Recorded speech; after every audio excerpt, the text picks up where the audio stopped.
Hello guys, welcome back to SNM7. இந்த வீடியோல என்ன பார்க்க போறோம் அப்படின்னா, கமெண்ட்ல நீங்க எல்லாரும் கேட்ட கேள்விக்கு தான் பதில் சொல்ல போறோம். ப்ரோ எதுக்காக ப்ரோ இத்தனை நாளா வீடியோ போடல? அது மட்டும் இல்லாம ப்ரோ இவ்வளவு செலவு பண்ணீங்கல, ஏன் ப்ரோ வெப்சைட் ரன் ஆகல? அண்ட் ஏதாவது ஃபேமிலி ப்ராப்ளமா ப்ரோ? அது மட்டும் இல்லாம ஏன் ப்ரோ பர்ஃபெக்ட் எல்லாம் போட மாட்டீங்க அப்படின்னு கேட்ட எல்லாத்துமே இந்த வீடியோல நான் சொல்றேன். எவ்வளவு கேள்வி திரும்பி வந்ததுக்கு அப்புறம், பட் இருந்தாலும் வந்ததுக்கு அப்புறமும் நீங்க 7000 பேர் திரும்பியும் பாக்குறீங்க அப்படின்னும் போது எனக்கு இன்னமும் சந்தோஷமா தான் இருக்கு. வெப்சைட் என்னாச்சு ப்ரோ அப்படின்னு கேட்டீங்கன்னா, நான் எதிர்பார்த்ததை விட வெப்சைட்டோட அவுட்புட் அப்படிங்கிறது ரொம்பவே நல்லா இருந்துச்சு. பட் இருந்தாலும் நான் அதுல வீடியோ போட்ட ஸ்டார்டிங்ல பிரீமியம்ல எந்த ஒரு வீடியோவும் போடல. சோ நான் நார்மலா தான் வீடியோ போட்டேன் அப்படிங்கிறதுனால அதிகமா யாரும் பிரீமியம் போடல. பட் இருந்தாலும் எக்கச்சக்கமான பேர் ஒரு 3000 6000 அப்படின்ட்டு எக்கச்சக்கமான வீடியோஸ்க்கு வியூஸ் போக ஆரம்பிச்சிடுச்சு. சரி கொஞ்ச நாளைக்கு சந்தோஷமா இருக்கட்டும் பார்க்கட்டும் அப்படின்ற ஒரு நானும் எண்ணத்துல விட்டுட்டேன். பட் இருந்தாலும் எனக்கு அப்பதான் தெரியும் கொஞ்ச நாளைக்கு அப்புறம் ஸ்டோரேஜ்க்கு அமௌண்ட் கட்டணும் அப்படின்ட்டு. அதுல பில் எக்கச்சக்கமா வர ஆரம்பிச்சிருச்சு. நான் ஒரு நாள் ஒர்க்ல இருக்கும்போது ஒரு 200 ரூபீஸ் பில் வந்திருக்கும் போல. நான் அதை கவனிக்கல, விட்டுட்டேன். என்னால கட்டவும் முடியல அந்த டைமிங்ல. கிளவுட்ஃபிளார்ல இருந்து என்னோட அக்கௌண்ட்டை லாக் பண்ணிட்டாங்க. சார் ரைட் விடு, அப்புறமா பே பண்ணி எடுத்துக்கலாம் அப்படின்னு பார்த்தாலும் பே பண்ணாலும் எடுக்க முடியல. சரி அதுக்கப்புறம் வேற ஏதாவது வழி இருக்கான்னு பார்த்தேன்.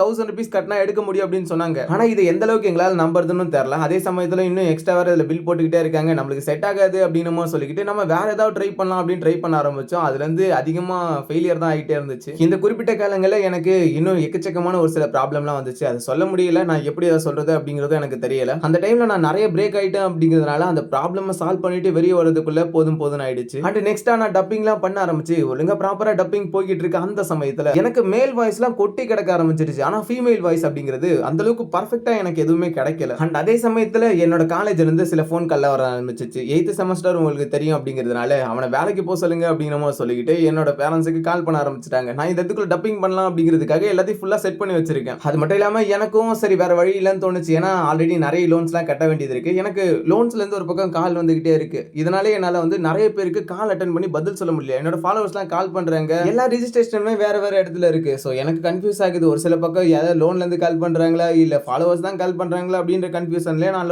கால்ஸ்லாம் எதுவுமே அட்டென்ட் பண்ண மாட்டேன். என்னோட ஹிஸ்டரியில எல்லாமே அப்படியே ரெட்ல தான் தகன்னு கிடக்கும். அப்புறம் பேரண்ட்டும் இதுல அந்த அளவுக்குலாம் பெருசா சேலரி வரலையடா, ஏன்டே இதை பண்ணிக்கிட்டு இருக்க, உனக்கு பிடிச்சிருக்குன்னு எனக்கு தெரியுது, இருந்தாலும் கொஞ்ச நாளைக்கு அப்புறம் பண்றா அப்படிங்கிற மாதிரி எங்க அம்மா சொல்லிக்கிட்டே இருந்தாங்க. அதுக்கப்புறம் நானும் எப்படியோ கொஞ்சம் கொஞ்சமா எங்க அம்மாவை கன்வின்ஸ் பண்ணி உங்களுக்கு என்ன இன்கம் தானே, நான் சீக்கிரத்துல எடுத்து தரேன், நீங்க எதிர்பார்க்கறதை விட அதிகமா எடுத்து தரேன், நீங்க தயவு செஞ்சு கொஞ்சம் என்னோட வேலையில கொஞ்சம் ஃபோக்கஸ் பண்ண விடுங்க அப்படிங்கிற மாதிரி சொல்லி நான் கேட்டதுக்கு அப்புறம் சரிடா ராஜா திரும்பி வீட்டுக்கு வாப்பா அப்படிங்கிற மாதிரி எங்க அம்மா இப்பதான் கூப்பிட்டாங்க. அதுக்கப்புறம் தான் என்னால வீடியோவே ஒழுங்கா பண்ண முடியும். நான் சென்னையில ஒர்க் பண்ணும்போது எனக்கு அன்கம்ஃபர்டபுளா தான் கைஸ் இருந்துச்சு. எந்த ரீசன் அப்படின்னு கேட்டீங்கன்னா, ஒரு ரூமுக்குள்ள 8 பேர், ஒரே ஒரு ரூம், இன்னொரு பக்கம் பக்கத்துல ஏதாவது சின்ன ஹால் மாதிரி இருக்கும். நான் எப்படி அதில் எக்ஸ்பிளைன் பண்றது? 8 பேர் இருக்கானுங்க, ஆளுக்கு ஒரு பக்கம் போன் நோண்டிட்டு இருக்கானுங்க. இதுல ஏதாவது நான் அனிமே பார்க்கலாம் அப்படின்னு வந்தாதான் அந்த சப்டைட்டில பார்க்கவே விட மாட்டானுங்க. இவனுங்க ஆளுக்கு ஒரு பக்கம் கூப்பிட்டு கூப்பிட்டு கூப்பிட்டு எனக்கு அது மறந்தே போயிடும். நான் படிச்ச சப்டைட்டில் இவ்வளவு பிரச்சனைகளுக்கு நடுவில் நான் எப்படி கைஸ் அங்க இருக்கும்போது வீடியோ போறது, எல்லாம் டெக்ஸ்ட் பண்றீங்க, நான் என்ன சொல்றது, இதெல்லாம் எப்படி ஒத்த வார்த்தையில நான் சொல்லி முடிக்க முடியும் உங்ககிட்ட? ஏதாவது ஒரு பக்கத்துல இருந்து ஏதாவது பிரச்சனை இருந்தா பரவாயில்ல, எக்ஸ்பிளைன் பண்ற இடத்துல இவ்வளவு பண்ண நான் என்ன பண்றது? நான் ஆல்ரெடியே என்னோட அவுட்புட் கம்மியா இருக்கு, எனக்கு மைக் கிடையாது, நான் நார்மலா போன்ல தான் பேசிக்கிட்டு இருக்கேன் இன்ன வரைக்கும். நீங்க இப்ப கூட ஒரு ஆடியோ கேட்டுக்கிட்டு இருக்கீங்களா, இந்த ஆடியோ ஒரு மைக்னால ஒரு கிளியரான ஆடியோலாம் நினைச்சுக்காதீங்க. சும்மா ஒரு எங்க வீட்ல இருக்கிற ஒரு ரூம்ல உட்காந்துட்டு என்னோட மொபைல்ல பேசிக்கிட்டு இருக்க ஆடியோ தான் இது எல்லாமே. என்னோட பேரண்ட்ஸ் ஓரளவுக்கு பரவாயில்ல கைஸ். என்ன ரீசன் கேட்டீங்கன்னா, நான் என்ன தப்பு பண்ணாலும் சரி அக்செப்ட் பண்ணிக்கிட்டு நீ ஏதாவது பண்றா, நானா ஒழுங்கா பண்றா அப்படிங்கிற மட்டும் தான் சொல்லுவாங்க. என்ன பண்றது? ஆனா சம்டைம்ஸ் நான் ஃபிக்ஸ் பண்ணி வச்சிருப்பேன் ஒரு டைம்ல, இந்த டைம்ல பேசி இந்த டைம்ல அவுட்புட் எடுத்துரும் அப்படின்ட்டு. ஆனா அந்த டைமுக்கு எங்க அம்மா என்ன பேச விட மாட்டாங்க. ஆனா அவங்கள எந்த விதத்திலயும் நான் குறையும் சொல்ல மாட்டேன், நல்லாவே சப்போர்ட் பண்ணிருக்காங்க. இப்போ உங்களுக்கு புரிஞ்சிருக்கும்னு நினைக்கிறேன் என்ன ரீசனால நான் இத்தனை நாளா வீடியோ போடாது இப்போ ஒழுங்கா வீடியோ போறேன் அப்படின்ட்டு. அப்புறம் ரொம்ப ரொம்ப ரொம்ப முக்கியமான விஷயம் கைஸ், உங்களால மட்டும் தான் இதை பண்ண முடியும். நம்மளோட டப்பிங் பர்ஃபெக்ட்டா போயிட்டு இருக்கு. ஃபீமேல் ஆர்டிஸ்ட் மட்டும் தேவைப்படுறாங்க, அதாவது பெண்கள் டப் பண்ணக்கூடியவங்க. உங்களுக்கு தெரிஞ்ச மிமிக்ரி பண்ணக்கூடிய டப் பண்ணக்கூடிய ஏதாவது ஃபீமேல்ஸ் இருந்தா மறக்காம இன்ட்ரெஸ்ட் இருந்தா வந்து என்னோட டீம்ல கூட சேர்ந்துக்க சொல்லுங்க. இன்ஸ்டாகிராம்ல மெசேஜ் பண்ண சொன்னீங்கன்னாவே நான் கண்டிப்பா பார்ப்பேன். அண்ட் சைனீஸ் அனிமே பார்க்கக்கூடிய ஃபீமேல்ஸ்ல கூட உங்களுக்கு ஏதாவது இன்ட்ரெஸ்ட் இருந்துச்சுன்னா மறக்காம இன்ஸ்டாகிராமுக்கு டெக்ஸ்ட் பண்ணுங்க.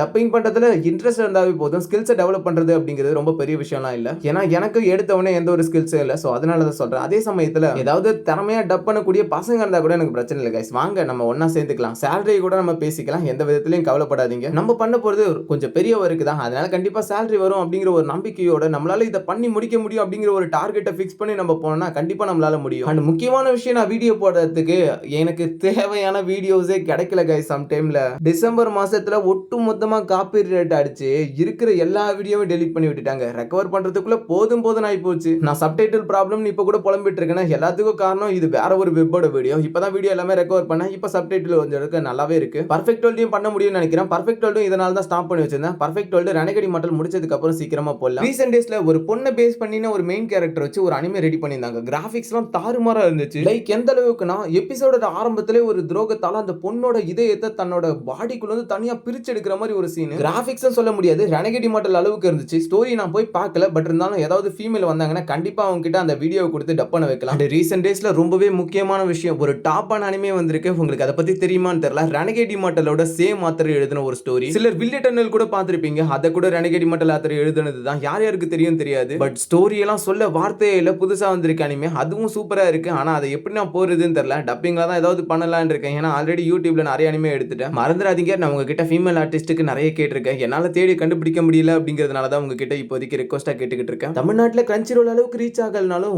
ஏதோ முடிஞ்ச அளவுக்காச்சும் ரீச் ஆக ட்ரை பண்ணுவோம். அண்ட் கடைசியா வீடியோ பாக்குறவங்க, சப்போர்ட் பண்ண விருப்பம் இருக்கவங்க மட்டும் முடிஞ்சா உங்களால முடிஞ்ச அமௌண்ட்டை மட்டும் கொடுத்து கொஞ்சம் ஹெல்ப் பண்ண ட்ரை பண்ணுங்க. நானும் முடிஞ்ச அளவுக்கு சீக்கிரமா எல்லா ப்ராப்ளம் இருந்து கொஞ்சம் வெளியே வரணும். அண்ட் இதோ இப்போ ஃபீமேல் ஆர்டிஸ்ட் தான் வந்துட்டாங்கன்னா அவங்களுக்கு சேலரி கொடுக்கணும், அது இதுன்ட்டு நிறைய ப்ராப்ளங்கள் இருக்கு. ஃபேமிலிலையும் நீ எந்த ஒர்க்னா பண்ணு, ஒரு மந்த்லி 20K கொடுக்குற மாதிரியாச்சும் கொஞ்சம் வேலையை பாடுறா அப்படிங்கிற மாதிரி சொல்லிக்கிட்டு இருக்காங்க. அதனால தான் யூடியூப்ல இருந்தா மாசம் ரெகுலரா வீடியோ போட்டாவே 8000 9000 தான் வருது கைஸ். அதனால முடிஞ்ச அளவுக்கு ஒரு சின்ன சப்போர்ட் மட்டும் பண்ணுங்க. சரி ஓகே கைஸ், எனக்காக வீடியோவை இவ்வளவு நேரம் வெயிட் பண்ணி வாட்ச் பண்ற எல்லாருக்குமே ரொம்பவே நன்றி. என்னோட கதைகளை கேட்டுக்கிட்டு நான் எவ்வளவு டிலேவா வீடியோ போட்டாலும் அந்த வீடியோக்கெல்லாம் ரெஸ்பான்ஸ் பண்றது மட்டும் இல்லாம ஃப்ரெண்ட்ஸுக்கெல்லாம் ஷேர் பண்ணி சப்போர்ட் பண்றீங்கல்ல, அந்த மனசு ரொம்பவே ஹாப்பி கைஸ். நிறைய பேர் சொல்லியிருக்கீங்க, என்னோட ஃப்ரெண்ட்ஸ் தான் எனக்கு லிங்க்லாம் அனுப்பிச்சு விட்டாங்க பார்த்தேன் அப்படின்னு மாதிரி சொல்லிக்கிட்டு தொடர்ந்து வீடியோ போடுங்க ப்ரோ நல்லா இருக்கு அப்படின்றதெல்லாம் நிறைய பேர் சொல்லியிருக்கீங்க. ஸோ அதெல்லாம் ரொம்பவே சந்தோஷமா தான் இருக்கு. இதே மாதிரி முடிஞ்ச அளவுக்கு எல்லாரும் சப்போர்ட் பண்ணிக்கிட்டே இருங்க. நான் சீக்கிரத்துல டப்பிங் வீடியோவும் அப்லோட் பண்றேன். யூடியூப் அஃபெக்ட் ஆனதுக்கான ரீசன் இதுல கைஸ், அதனால அதை நினைச்சு கவலைப்படாதீங்க. நெக்ஸ்ட் ஒரு நல்ல எபிசோட சந்திப்போம். அது வரைக்கும் பை கைஸ்.